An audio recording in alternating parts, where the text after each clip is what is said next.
when it comes to the distribution of fines and fees as well as ticketing, there's a disparate impact on west side, south side, right? That's very obvious.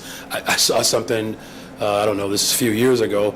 Many of you all know that I ride my bike. If you don't know, I do. That black individuals were 4 times more likely to receive a ticket riding a bike in Chicago than anyone else. I didn't even know such a disparity existed even for riding a bike in Chicago. So, you know, I do appreciate that the sponsor, Alder LaSpada, recognizes that historically there's been damage, that, look, my commitment to safe streets is real. So, and I will continue to support measures to create safer streets. And when we talk about equity, we have to talk about implementation and have to be very thoughtful about where these disparities have been pervasive so that we don't repeat the sins of the past. So I did ask the Alder to slow it down. Get it? Okay, it's a tough crowd. All right, thank you, thank you. Right. Hi, Mayor. Thanks for taking questions. As you know, Pedro Martinez's contract is very specific. Can you tell us what the cause would be to fire him, if any? And going forward, would there be a nationwide search to replace him? So no, I won't tell you that because I don't discuss personnel issues, and I think everybody knows that. This is not about a single individual. There's been no indication one way or another of how we are going to approach personnel issues for not just Chicago Public Schools, but personnel issues throughout my entire administration. Now, as far as the second part of your question about a national search, that would only be necessary if there was a vacancy. Hi, Mayor. How are you? I'm wonderful. You can't tell? Okay. I All right. so Don't now answer you that, said because that. if you say you can't, then I'm going to have to go back and, I don't know, put on a different tie. But go ahead. On the Civic Federation's report on a specific recommendation for your budget, potentially foregoing the advanced pension payment this year in light of the budget cap, I know you said everything from that report is on the table, but you've already committed to the advanced pension payment in your budget forecast. Is that something you'd be willing to backtrack on? I appreciate the question. You're very, very, very well within your parameter there to highlight what I've made a commitment to doing. Look, the structural damage is real. We have to repair it. The stuff that was done under duress, ostensibly, left us in a very financial, desperate state, quite frankly. I don't believe that at this moment we can move away from our effort to repair. And I've made a commitment that I will listen to everyone. Now, I don't know if they've ever suggested that before. I don't know. But be that as it may, I am a listener. And there are people who know that. And that's why they're putting forth ideas that they've never put forth before, because they know I'll actually listen to them. Hi, Mayor. Hi. With the presidential election just a couple weeks away, what, in your view, would a Trump presidency mean for Chicago? Are there specific initiatives or departments or projects that you feel would be at risk? And on, the flip side, what do you feel a Harris presidency would mean for the city? Yeah, well, obviously, I'm very much committed to making history, and, electing Vice President Kamala Harris is not just about making history, but that is important. My daughter, got a chance to experience the Democratic National Convention. Just the eye of my daughter being enamored and intrigued and motivated by someone who reflects her being as well as her values. That's something that I'll never forget, and I will continue to fight to make sure that little black girls, brown girls, Asian girls, white girls across America can have that type of hope and aspiration in the leader of the free world. So what comes with that is my commitment to behavioral and mental health, as was spoken to earlier by one of your colleagues. Vice President Kamala Harris has made a commitment to hire 14,000, I believe, behavioral health care workers across our school districts in America. We're talking about hundreds of millions of dollars into our education system.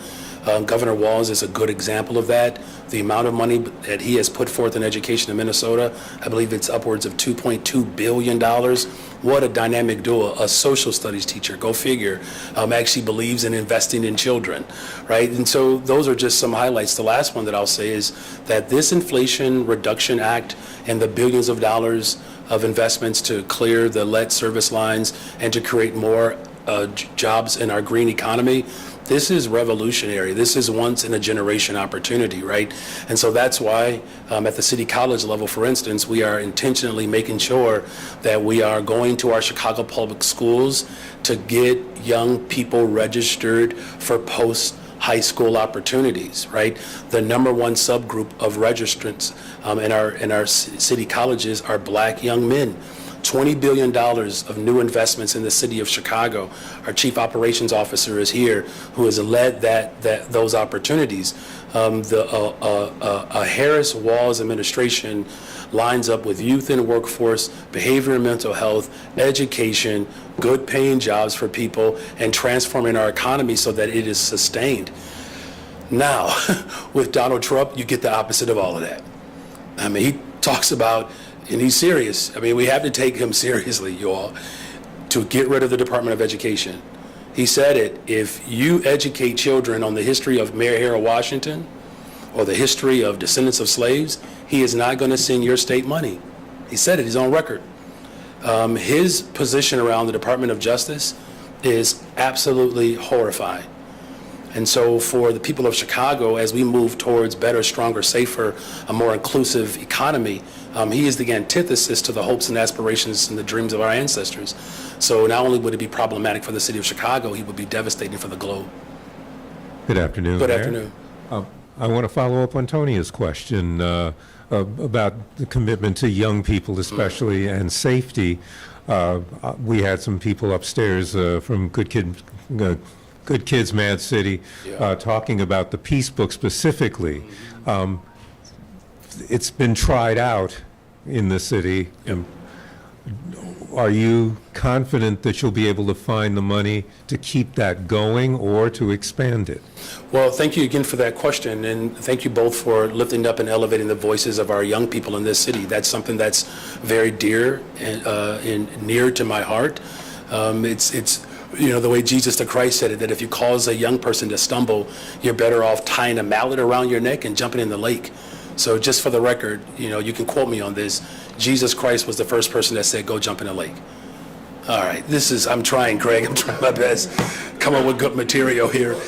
So, look, we have to find it. You know, we had a pilot this year, right, Tina, where we hired, I don't know how many it was. Was it 200 young people? This was an effort pushed by the young people at Good Kids Mad City. These are remarkable, you know, young people who want to participate in transforming our city. And so that type of participation and engagement from our young people is critical. We've also expanded our youth commission, right? 40 young people who are paid to come up with these ideas, right? Because we see the value that they bring to government. So the short answer is yes, we have to find ways to continue to support this effort because it's going to take all of us, you all, to build safer communities. Like, we have relied on policing so much. It is a shame. Quite frankly, I'll just be direct here. These individuals that say they support police officers, but their work doesn't back up the supporting the police officers, is not just disingenuous, it's hypocrisy. How do you say you support law enforcement, but every single day we keep asking them to do more and more and more and more? Not under my watch. And so the Good Kids Mad City, their efforts and the leadership of this young organization, I'm very proud of them, and we're going to do everything in our part to see more of that book come to fruition. Thank you for that question. Mayor, thanks for taking questions. The state comptroller is not a fan of the $1.5 billion refi, and some other municipal finance onlookers are saying there's no guarantee the savings that you're promising will be realized. Is there a chance that those numbers are not going to be accurate once you go to market with this borrowing, with the refi? Hey, Jill? Sure. Thank you for the question. I think there's been a lot of confusion around this transaction, so happy to explain a little bit. Whenever you go to market, you don't know what the rates are going to be. If we knew what the rates were going to be, well, I wouldn't be standing here at this podium. I'd be relaxing in a cabana by a beach somewhere. We don't know what the market's going to be, but interest rates now are significantly lower than they were when those bonds were issued. So we know if we do a refinancing deal, we're going to save money. And we've been pretty conservative in our estimates of what we think they're going to be. Last year, we were conservative. We estimated about $70 million would come out of this transaction. Now we're estimating about $90 million will. But truly, we think it's going to be significantly more. Now, if in the next month or so, interest rates spike up and we can't get those savings, we'll defer during the transaction. I mean, we're not selling bonds to sell bonds. We're doing this transaction solely to save money, and that is our goal. And if the savings are not sufficient, we'll delay and wait for another time when rates are better. But right now, we're very comfortable in the projections that we've given that we will realize those savings. Thank you for that question, and I hope that satisfies. Hi, Mayor. How are Hey, you? I'm terrific. Thank you, Heather. It's been more than 6 months since Dexter Reed was shot by Chicago police officers. That investigation is still ongoing. Do you have confidence in that investigation into the conduct of the police officer? And do you have confidence that the police misconduct... Hold on a second, Heather. Let's get you a better mic. So you see hearing my voice and didn't even face it? Yeah, we got it. Okay, we'll try that again. It's much better. It's been 6 months since Dexter Reed was killed. That investigation is still ongoing with the Civilian Office of Police Accountability. Do you have confidence in that process, and do you believe the city's misconduct process agency is working?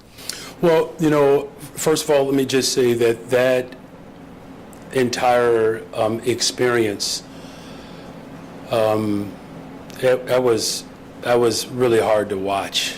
That's probably one of the more tougher days that I've had as mayor. Without belaboring the point, I'll get to the question, I promise, but it's hard not to talk about it when the question is raised about Dexter Reed, someone who was a student where I taught, where just within a couple of years, he could have very well been in room 211 in my class at Westinghouse.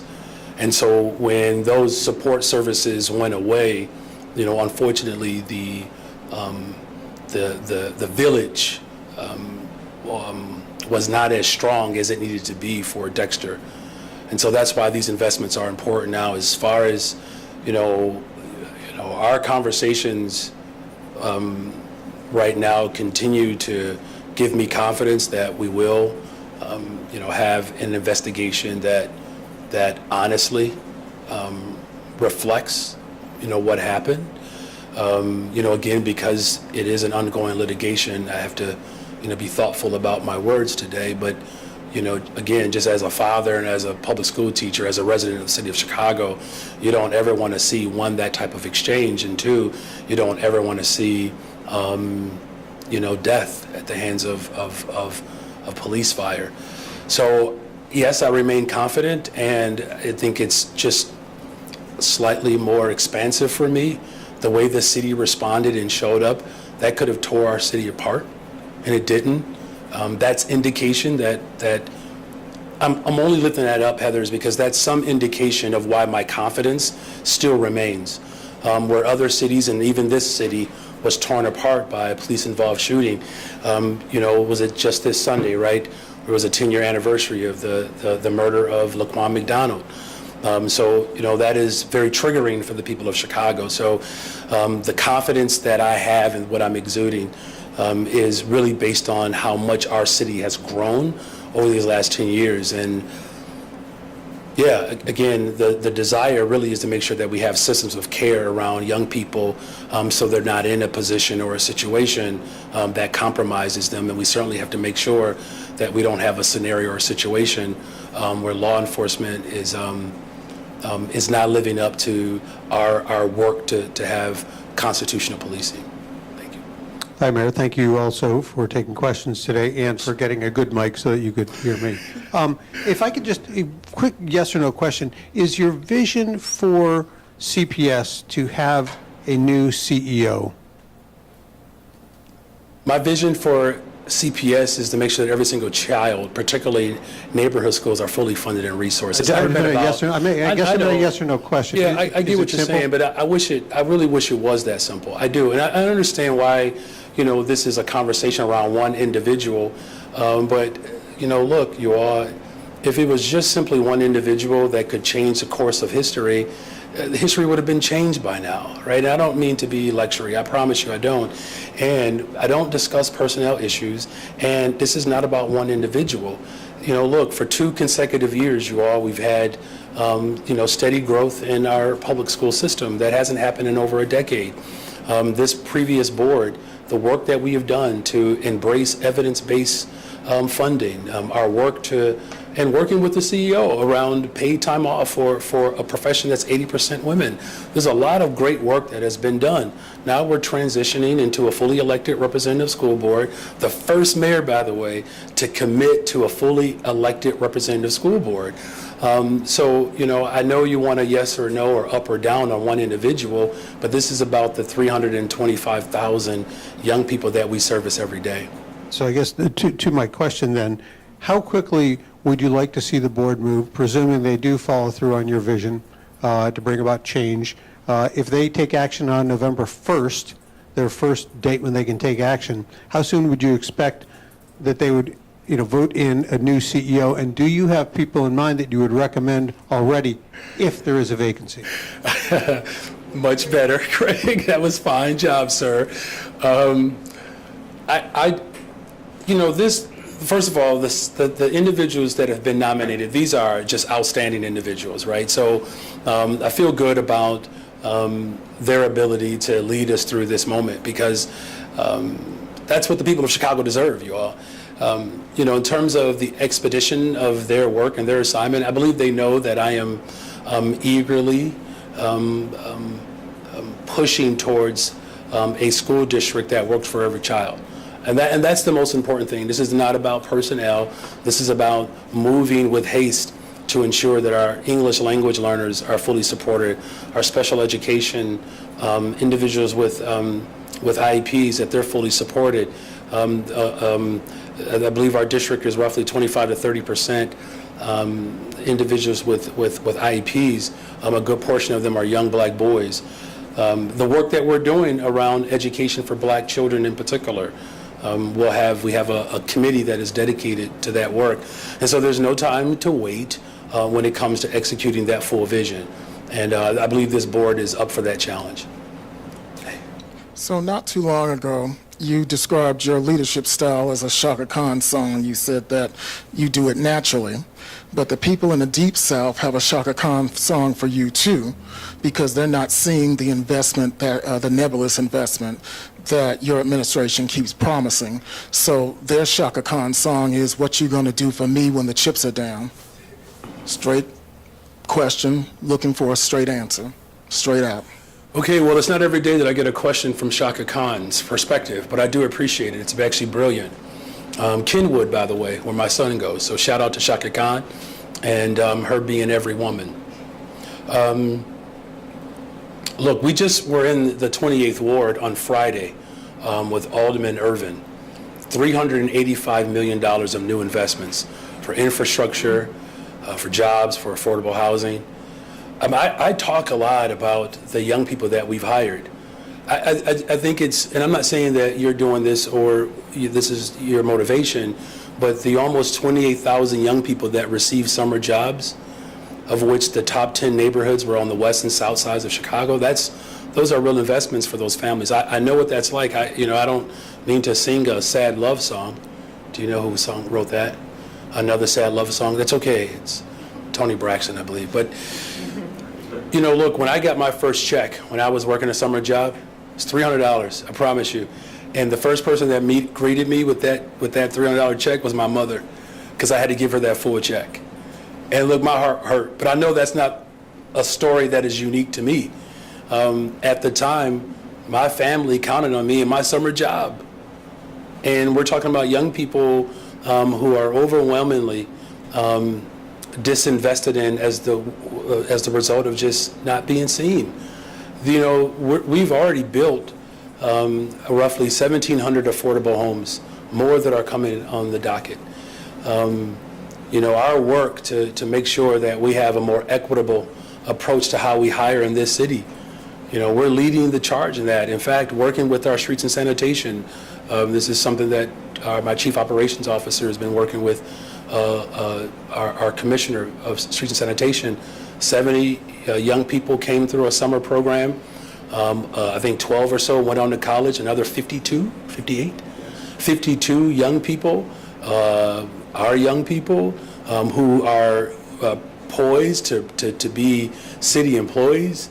The fact that we have, prime contractors like BOA Construction that received the main contract at an airport for expansion. That's the first black company in the history of America. So, I can go on and on. But I think that the point that I'm making is that the investments that we are making are real. And finally, I actually find it to be not only disingenuous, but I find it to be reprehensible to be dismissive of those investments, because the people of Chicago have longed for them. And so I think it's imperative that we share what the truth is. We have spent 20 times the amount just on the west and south sides of Chicago to a crisis that nobody could manage nationally.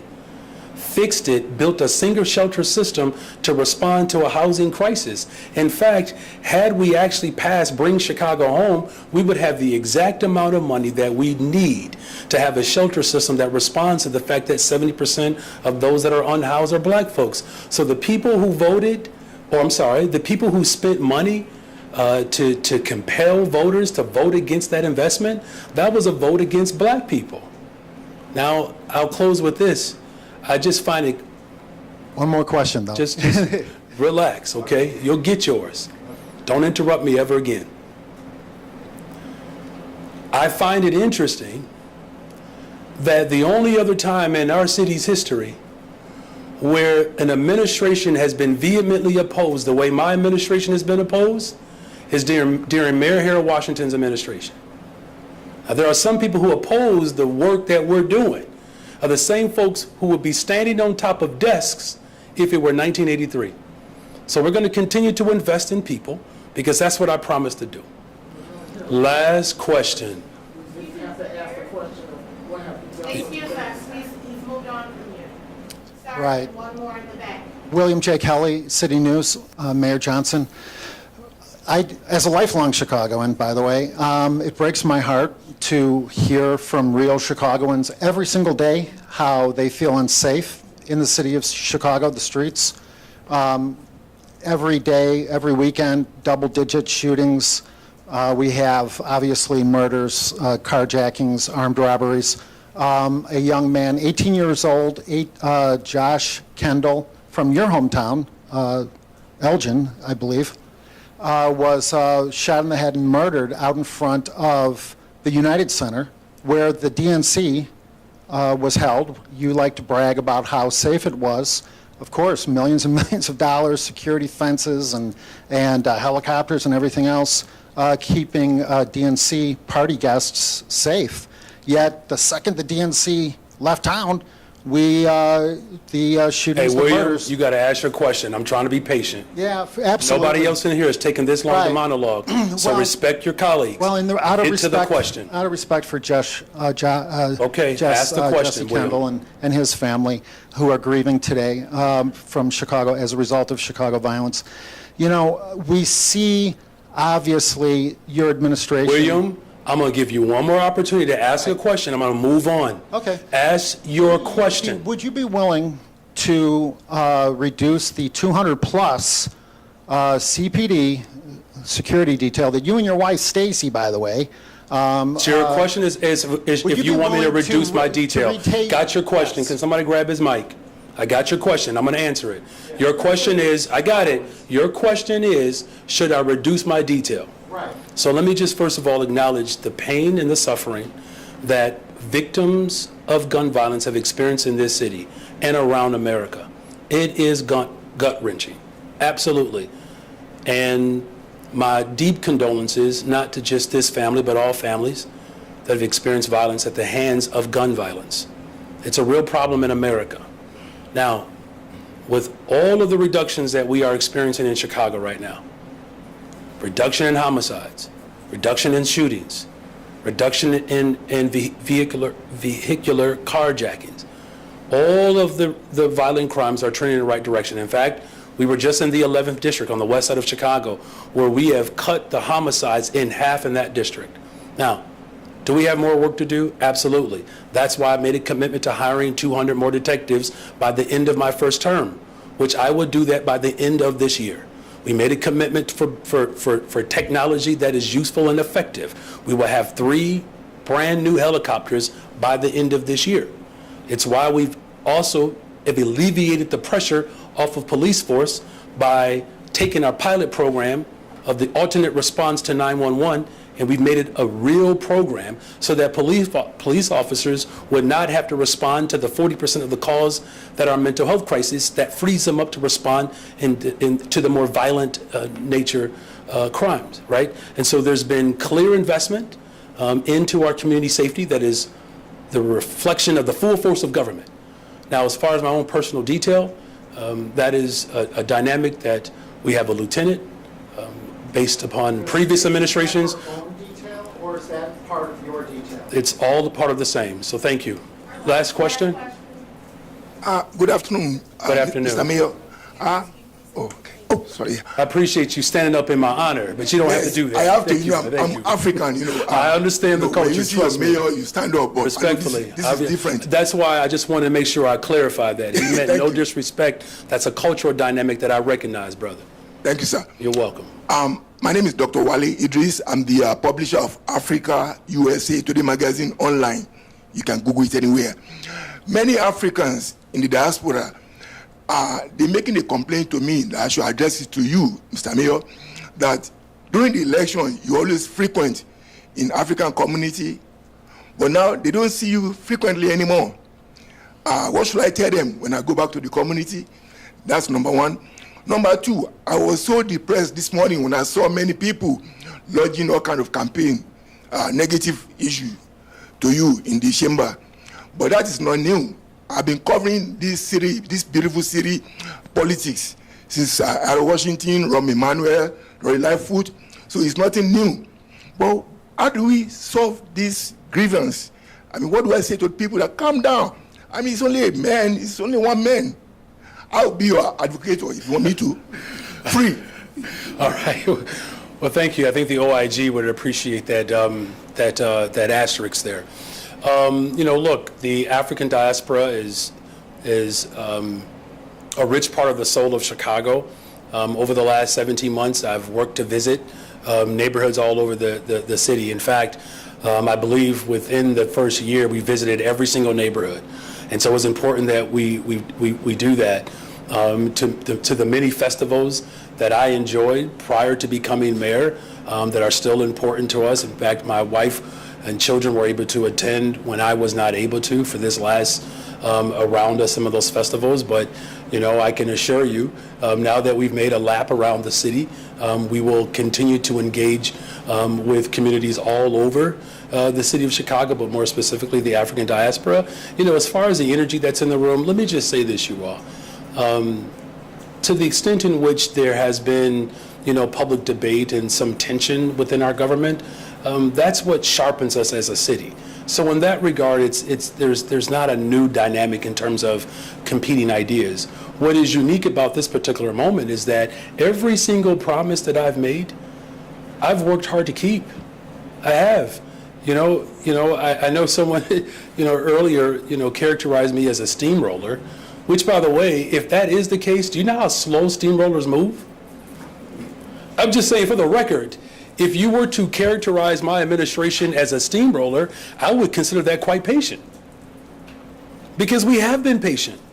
But the people of Chicago have had to wait for decades as it relates to these critical investments. And some of the puerile behavior, the petulance that exists, look, I get it. That puts on a show for you all, quite frankly. The vast majority of people that I run into all over the city, do you know what never comes up? Man, Mayor Johnson, how about that last city council meeting? No one ever brings it up. They don't. They don't talk and say, wow, Mayor Johnson, did you read that last tweet? You know what they ask? Hey, Mayor Johnson, do we have an opportunity to do more of what we're doing? How do we respond and show up for the people of Chicago? That's what I'm doing. That's what I was elected to do. And I'm enjoying my time serving as mayor of the city of Chicago. As you all know, the greatest freaking city in the world. Hear, hear. Thank you all.